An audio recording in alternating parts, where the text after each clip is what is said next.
Ladies and gentlemen, SideStrafe back with some more World of Tanks, taking a look at the German Tier 7 tank destroyer, JagdPanther. And this thing has definitely earned a permanent place in my garage. Just a well-rounded TD, two excellent guns to choose from.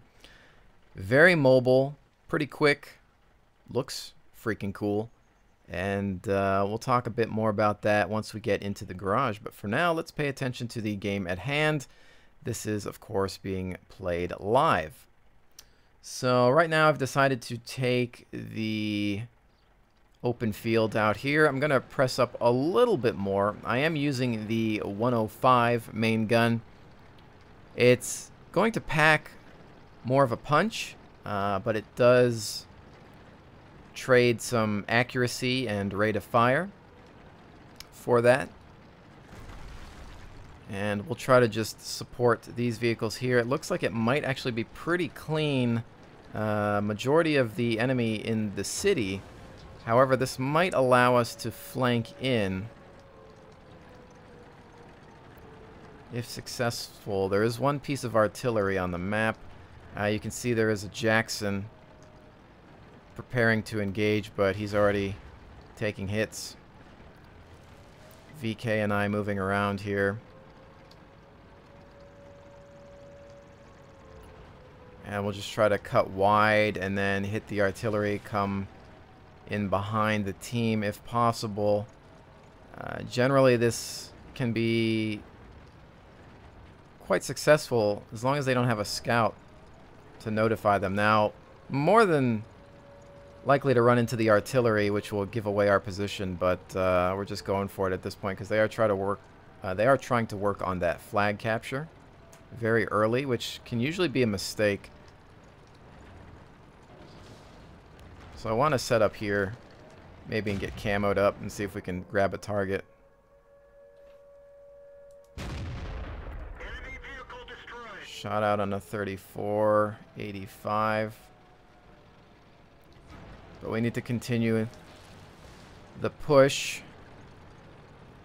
No idea where that grill is. Alright, good. They've reset the cap. Our team isn't doing so hot. Still no eyes on the grill. He might be embedded within the city somewhere down one of the streets trying to get an angle on the fight. No shot there. We're about to flank here. Checking for the artillery right around here. No sight. There he is, actually. We're on him. VK should be able to grab him. More worried about that because he was starting to look at us. Go ahead and finish off the grill. Back of the T-29 here. Now we're going to actually go put ourselves into some cover because I'm a little exposed. Kind of hard to hit him. There's his rear. We should actually shoot at that now. He's not sure what's going on. Complete flank happening here. You can see the damage that this thing is capable of with the 105. Very good at medium ranges. You can hit targets at great distances, but it definitely doesn't match the accuracy of the 88. I still haven't decided which I prefer as of yet.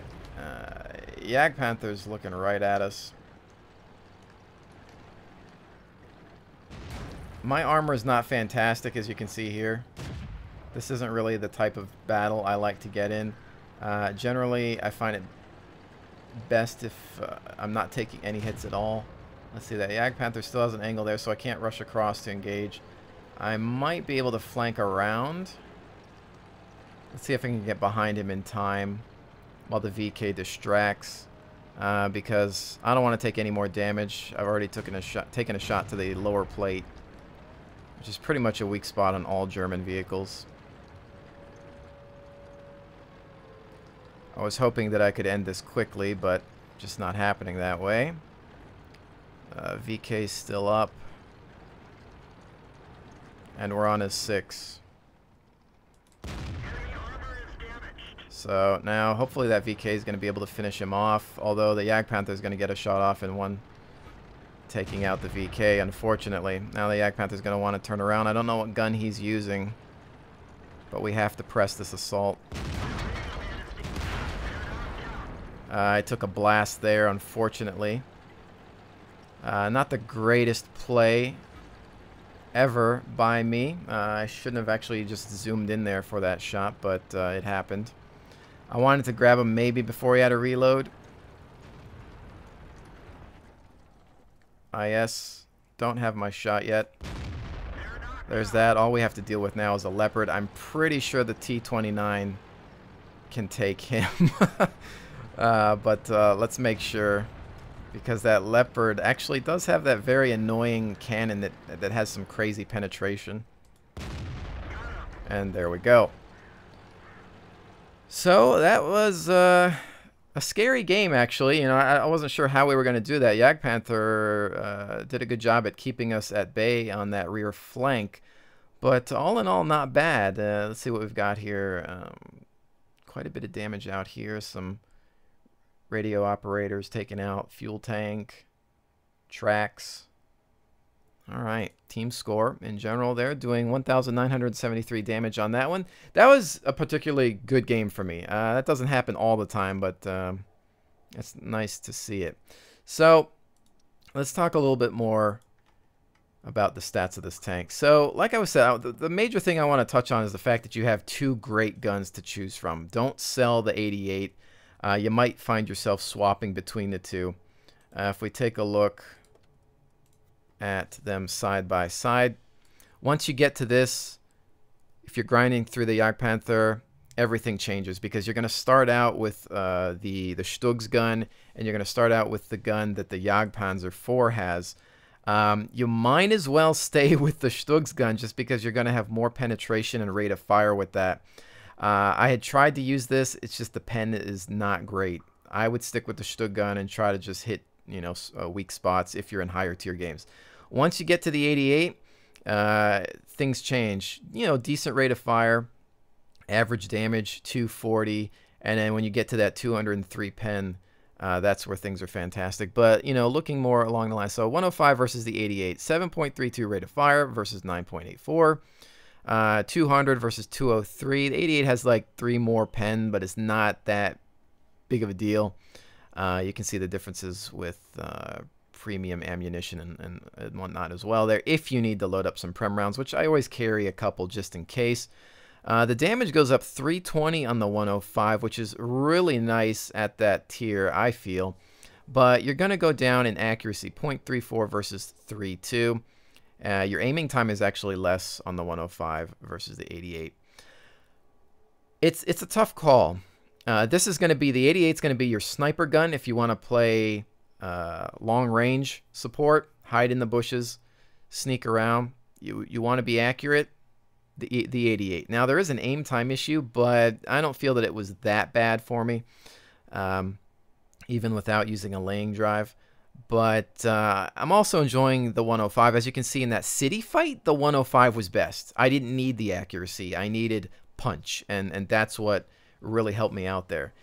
So it's a tough call. Obviously, you can't pick the weapon based on what map you're going to be in. It'd be cool if you could kind of know ahead of time. But I would keep them. I wouldn't sell the 88 for extra cash or anything. It's pointless because they're both fantastic weapons.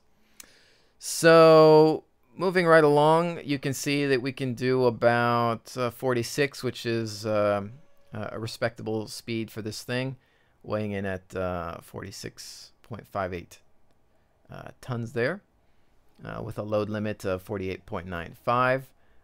You can, I believe, get all of the guns without having to get the tracks. Let's see where this bad boy's at. All right, so yeah, you can get all of these without the tracks. You can also load the final engine as well, which I believe carries over from one of the other German tanks. I'm not sure. If you've had the Panthers, I think you might have these unlocked. Again, I'm not 100% sure. That we could take a look at it, but not really a big deal. Anyways, I did choose to unlock the tracks. You don't have to, but it's going to give you, I think, 3 degrees extra traverse. You're looking at 26 up to 29. If you're not planning on keeping this thing and you don't want to get the tracks and you're just trying to move on, well, I mean, that's your decision. But honestly, I said to myself, the JagdPanther is a great tank destroyer. It's a keeper. I'm getting the tracks because 3 extra degrees for a tank destroyer, a fixed turret tank destroyer, is very necessary, I think, because it's going to prevent you from getting encircled easily. And you know, you're relying on that to turn to engage targets. So if you're keeping this thing, or maybe even if you're not and you just want to make your grind a little easier, I don't know, you know, get the tracks. Do you need them? No, not at all. You don't. But I knew that I was going to hold on to it, and this was one of my goals to hit. I am excited to, of course, you know, get to the JagdPanther 2, but I've been having a lot of fun with this thing, and let's do another battle. So I'm not going to get too detailed with, you know, the garage mechanics of the tank, because obviously it's been around forever and most everyone already knows about this thing. So this is just kind of my opinion of the vehicle. But I'm pretty sure most of you are familiar with how I do these tank reviews. And now we are on Redshire. And typically, if you're a sniper and you can kind of get to this hill position, it's going to give you great overwatch on the flag, allowing you to either prevent or defend a capture there. So we'll see if we can push on that side. It's going to be a little dangerous, but I'm going to try it. I do have a decent amount of speed to hopefully get there. I think the hard part is trying to get to that hill, and generally someone from their team might try to get there as well. Now, the worst case scenario, something that actually happened to me the other night, was that you have a scout that pushes up towards that hill just to light your team up. It really affects the game when that sniper position is eliminated. We aren't the highest tiered thing here, and going up that hill slowed us down quite a bit, but I'm going to see what I can do. You need to bypass this area as well, because they can kind of grab you in the side if you're not careful. SU-152 having a similar idea, it looks like, trying to get to this hill. Hopefully we won't get in each other's way. See, this is where we're most vulnerable as a fixed turret tank destroyer. I wish he would push a little more to the left, because I'm eyeing some of the trees here that I want to hide behind and maintain camouflage. It's still a big tank. Obviously, it's built on the Panther chassis. It's not going to have the most amazing camo rating on the planet, but as long as you keep your distance, you should be all right. So from here, there's not a whole lot of cover. I'm probably going to rely on this rock formation and see if I can get some gun depression. So here we are now. Scout tank in the distance, still holding his position, and now falling back there and coming back into the battle. And let's see if we can get that shot out, missing it there, going right over him. I want to set myself up so that I can engage targets on the right as well, covering up part of my tank, as I do have quite a few weak spots. I suppose one thing I probably should have discussed about the JagdPanther back in the garage is that it's very easy to pen on the front, even though it's got some extremely sloped armor. It really doesn't help all that much. Shot out on that E25, but we should probably worry about this Tiger too a little bit more. I got to move my tank around a bit to get the shot. Shot out right into the top of the turret, it looks like, on that one.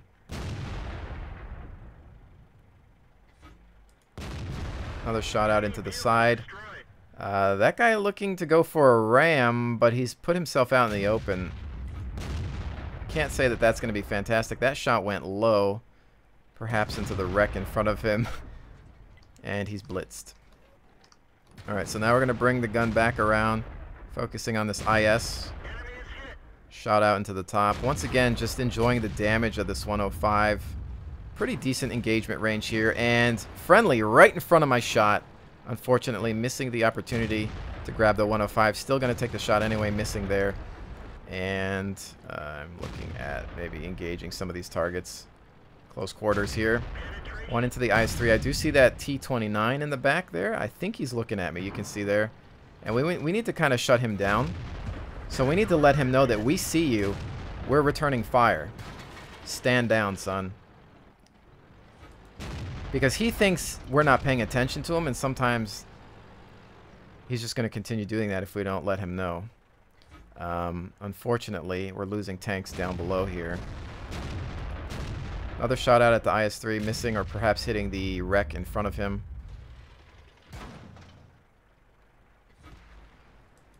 Oh, that was a bad shot. Actually, just kind of twitched my mouse there a little bit. And the IS-3 is going to be able to pull back, I think, in time. Another shot out, perhaps hitting the building in front of him. Not sure on that one. Some rough angles on those IS-3s. Not able to really get to him. There we go for 325 into the side. It looks like he needs like one more shot and he's done. He's pulling back just as he has a few hit points remaining. Shot out on the E-25 for the victory. Okay. So, pretty easy game there. The other team pressed forward quite a bit. They got out of cover and just made some crucial mistakes. Not a challenging game at all, really. Fantastic sniping position for the JagdPanther. 105, still getting the job done at extremely long ranges, so you can imagine how accurate the 88 is. But here we are, 2,791 total damage there. Once again, coming in at the top with the JagdPanther, and also proving why I just love this vehicle. Yes, as with any tank, I've had my bad games, and just because you saw 2 great live games here doesn't mean it's the perfect vehicle. It has its flaws, which I didn't talk about when we came back, so let's do that now. The front, okay, you've got a great slope. You know, fantastic. 80, maybe double that when you're sloped, but at certain tiers, you're still easily getting penned in all areas. You've got a weak spot here with the machine gun. You've got a weak spot here with that port. The top I really wouldn't worry about too much. There generally aren't many people aiming for that if you're in a position to fire at. The sides, you know, maybe you could do, if you could get lucky and angle this properly when you're in a retreat or reversing or even pushing forward, get some nice bounces off of that armor, or even the side areas there for some side scraping. Of course, with all German tanks, very vulnerable lower glacis, and yeah, anywhere else easily penetrated. So I wouldn't really rely on this thing for armor. You've got some hit points to soak up some damage, but again, it's just all about the guns and the nice mobility with this one. So it makes it a perfect tank destroyer for myself. I haven't really decided which gun I like better. I've pretty much been sticking with the 105 because I can't seem to want to get rid of that damage. I just enjoy hitting a tank for lots of damage, and the rate of fire isn't that bad in comparison. And I feel like ever since 8.6, guns that were typically inaccurate are just a lot more accurate nowadays. So I don't know. I'm thinking about sticking with this. I might go back to play with the 88 a little bit more. The rate of fire is definitely satisfying. Sometimes that comes in handy if you can work on tracking a tank and continuing to damage them. It's always a good tactic there. As far as equipment, I've maintained ventilation, camo, and binoculars. I suppose that a gun rammer might be nice with the 105.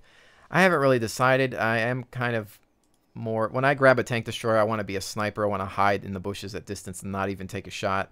So I feel like this loadout has been working for me. Otherwise, the only other thing I could possibly think of is the rammer. I don't see any need for the laying drive, and I really don't think that there's anything else that I would throw on here. You could probably dump the camo net and go for the rammer, and that is my one thought, but I would definitely keep the binoculars on this bad boy. I'm still just leveling up my crew here, so these skills are not final. I definitely want to get Sixth Sense when it's available. But ladies and gentlemen, hopefully you've enjoyed this brief look at the JagdPanther. Definitely a keeper in my opinion. I know a lot of people don't think the same, but I just have a lot of fun with it. So with that said, thank you so much for joining me. I will definitely see you on the next one.